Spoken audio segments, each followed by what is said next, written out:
It's over, Ghost. You've got nowhere to go. Right.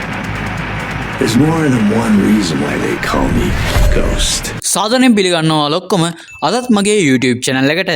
Marvel Universe එක ගැන කතා කරද්දී අපිට සුපර් හීරෝස්ලා, විලන්ස්ලා සහ ඇන්ටි හීරෝස්ලා ගොඩක් හම්බ වෙනවා.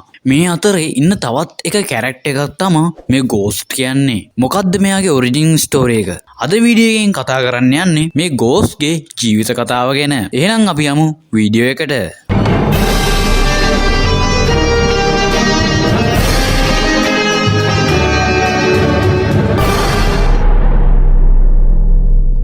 අපිට Marvel animated series කීපයක සහ අපේ main timeline එක වෙන MCU එකේදීත් අපිට මේ Ghost බලා ගන්න පුළුවන් වෙනවා.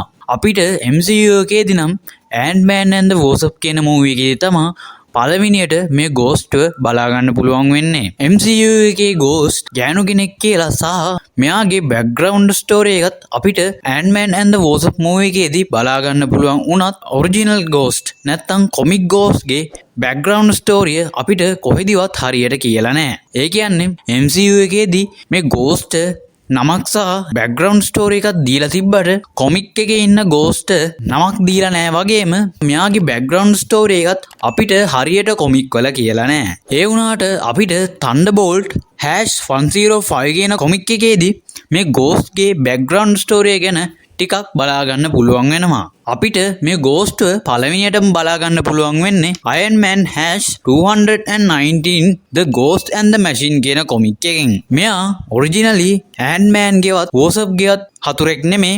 Iron Man ගේ තමයි මෙයා ඔරිජිනලි හතුරෙක් වෙන්නේ. මේ Iron Man #219 කියන කොමික් එක ඩේවිඩ් මිචෙලින් සහ බොබ් ලේටන් තමයි නිර්මාණය කරලා තියෙන්නේ. සහ මේක 1987 දී තමයි රිලීස් කරලා තියෙන්නේ. අපිට මේ කොමික් එකේදී තමයි මම කලින් කිව්වත් වගේ Ghost පළවෙනියට බලා ගන්න පුළුවන් වෙන්නේ. මේකෙදි මම කලින් කිව්වා වගේ Ghost ගේ back story ගැන මුකුත් කියලා නැහැ. ඒ වුණාට මම කලින් කිව්ව Thunderbolts #105 කියන කොමික් එකේදී අපිට Ghost ගේ back story ගැන ටිකක් බලා ගන්න පුළුවන් වෙනවා. ඒකෙදිත් මම කලින් කිව්වා වගේම මේ Ghost හරියමන් නමක් දීලා නැහැ. ඒ කියන්නේ ඒක ලියපු අයට ඕන වෙලා තියෙනවා මේ Ghost ගේ නම් ගම් ඔක්කොම හංගලා තියන්න. අපිට ඒ කොමික් එකේදී මෙයාගේ නම ගැන කියලා නැති වුණත් ඒ කොමික් එකේදී මෙන්න මේ ටික බලා ගන්න පුළුවන් වෙනවා. මෙයා ගොඩක් දක්ෂ data engineer කෙනෙක් සහ මෙයා Omnisapien කියලා කම්පැනි එක වැඩ කරලා තියෙනවා කියලා අපිට ඒ කොමික් එකේදී කියලා තියෙනවා. මෙයා ඒ කම්පැනියේ ඉන්න කාලේ Ghost Tech කියලා අලුත් ටෙක්නොලොජි එකක් හඳුන්වලා දීලා තියෙනවා සහ මේ ටෙක්නොලොජි එකට පුළුවන් ඒක වටේ තියෙන සරවුන්ඩින් එක නැත්තම් ඒකේ වටේ තියෙන වටපිටාවට බලපෑම් කරන්න සහ මේකට අස්පර්ශ වෙන්න පුළුවන් හැකියාවක් තියෙනවා. ඒ කියන්නේ මේක අල්ලන්න බැරි වෙන තත්ත්වයට කන්වර්ට් වෙන්න පුළුවන් හැකියාවකුත් මේ ටෙක්නොලොජි එකට තිබ්බා. කොහොම හරි මම කලින් කිව්ව Omnisapien කියන කම්පැනියේ ලොක්කො ටික ඉන්නවනේ. එයාලට තේරෙනවා මේ ටෙක්නොලොජි එකෙන් එයාලට ලොකු වාසියක් අත් වෙනවා කියලා. සහ ලොකු මුදලක් එයාලට මේ ටෙක්නොලොජි එකෙන් ගන්න පුළුවන් කියලා. මම කලිනුත් කිව්වනේ මේ කොමික් එකේදී Ghost වෙන්න කලින් එයාගේ ඇත්තනම අපිට කියලා නෑ කියලා. ඒකින්ද මම මෙයාට දැනට මේන් කැරක්ටර් නැත්තම් MC කියලා කියන්නම්. කොහොම හරි කලින් කිව්වා වගේ මේ කම්පැනියේ ලොක්කොන්ට තේරෙනවා එයාට ලොකු ප්‍රොෆිට් එකක් මේ ටෙක්නොලොජි එක හින්දා ගන්න පුළුවන් කියලා. ඒක නිසා මෙයාලා කරන්නේ අපේ MC ට කියනවා මේ ප්‍රොජෙක්ට් එක දිගටම කරගෙන යන්න කියලා. ඒ වුණාට අපේ MC කියනවා එයාට ඒක දිගටම කරන්න බෑ. එයාට ඒක එපා වෙලා තියෙන්නේ. ඒක හින්දා එයාට දිග නිමාඩුවක් ගත කරන්න ඕනේ කියලා. ඒ වුණාට කම්පැනි අය ඒකට කැමති වෙන්නේ නැහැ. ඒක නිසා එයාලා කරන්නේ ගෑනු කෙනෙක්ව කුලියට ගන්න එක. සහ එයාට කියනවා අපේ මේන් කැරක්ටර්ත් එක්ක ආදර සම්බන්ධතාවයක් ඇති කරගන්න කියලා. මේ වැඩේ වැඩ කරනවා. අපේ මේන් කැරක්ටර්ත් වෙනදටත් වඩා සතුටින් කම්පැනියේ වැඩ කරන්න පටන් ගන්නවා. ඒ වුණාට මේක එච්චර කාලයක් තිබ්බේ නැහැ.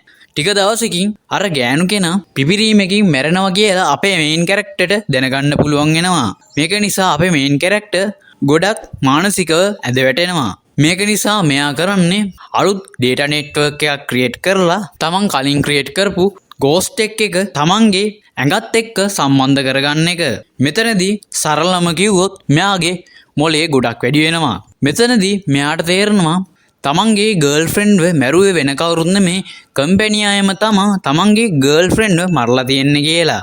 සහ මෙයාට තේරෙනවා කම්පැනි අයම තමා එයාව කුලියට අරන් තියෙන්නෙත් කියලා.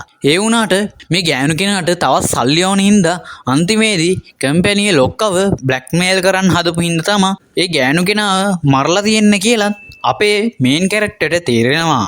ඒක නිසා අපේ මේන් කැරක්ටර් තවත් මානසිකව ඇද වැටෙනවා. සහ මෙවෙලම කම්පැනියට දැනගන්න පුළුවන් වෙනවා අපේ මේන් කැරක්ටර් මේ හැමදේම ගැන දන්නවා කියලා. ඒක හින්දා කම්පැනි අය කරන්නේ ඇසිසන් කෙනෙක්ව එවනවා අපේ මේන් කැරක්ටර්ව ඝාතනය කරන්න. අපේ මේන් කැරක්ටර් එයාගේ එපාර්ට්මන්ට් එකෙන් පැනලා යන්න හැදුවත් එවෙලෙම ඇසිසන් බෝම්බයක් ඒ එපාර්ට්මන්ට් එකේ පුපුරලා දානවා. මේක හින්දා ඒ එපාර්ට්මන්ට් එකේ හිටපු ගොඩක් අහිංසක මිනිස්සු මැරලා ගියත් අපේ මේන් කැරක්ටර්ට පුළුවන් වෙනවා ඒ එක්ස්ප්ලෝෂන් එකෙන් බේරෙන්න. මොකද එයා එවෙලේ ගෝස්ට් එක පාවිච්චි කරපු හින්දා එයාට පුළුවන් වෙනවා අස්පර්ශ සත්වයට පත් වෙන්න.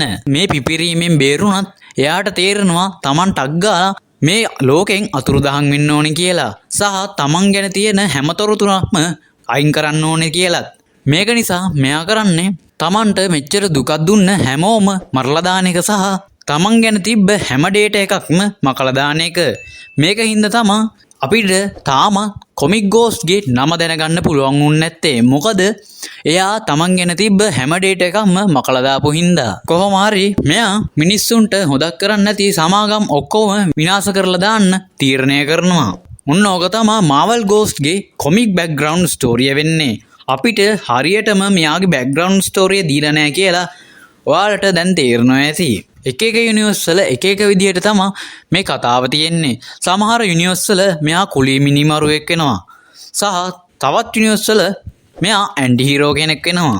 අයන් මෑන් ආවර්ඩ් ඇඩ්වෙන්චර් සීරීස් එකේදී අපිට මෙයාව කුලී මිනිමරුවෙක් විදියට තමයි බලා ගන්න පුළුවන් වෙන්නේ. අපේ මේන් ටයිම්ලයින් එක වෙන Earth 616 එකේ ගෝස්ට් ගෑනු කෙනෙක් වුණත් ඔරිජිනල් කොමික් එකේ සහ අනිත් යුනිවර්ස් වල මේ ගෝස්ට් කියන්නේ පිරිමි කෙනෙක්. සමහර යුනිවර්ස් වල මෙයා විලන් කෙනෙක් විදිහට තමන්ගේ ජීවිත කතාව පටන් ගත්තත් ටික කාලෙකින් මෙයා ඇන්ටි හීරෝ කෙනෙක් වෙනවා බලා ගන්න පුළුවන් වෙනවා සහ තන්ඩර්බෝල්ට්ස් කියන කණ්ඩායමටත් එකතු වෙනවා අපිට බලා ගන්න පුළුවන් වෙනවා. සහ අලුතෙන් ආපු තන්ඩර්බෝල්ට්ස් කියන මූවි එක නැත්තම් නිව් ඇවෙන්ජර්ස් කියන මූවි එකෙත් අපිට මේ ගෝස්ට් ඒ කණ්ඩායමට එකතු වෙලා ඉන්නවා බලා ගන්න පුළුවන් වෙනවා. ඔන්න ඕක තමයි ගෝස්ට්ගේ බෑග්ග්‍රවුන්ඩ් ස්ටෝරිය වෙන්නේ. එහෙනම් තවත් අලුත් වීඩියෝ එකකින් හම්බෙනකම් අදට ගුඩ් බයි.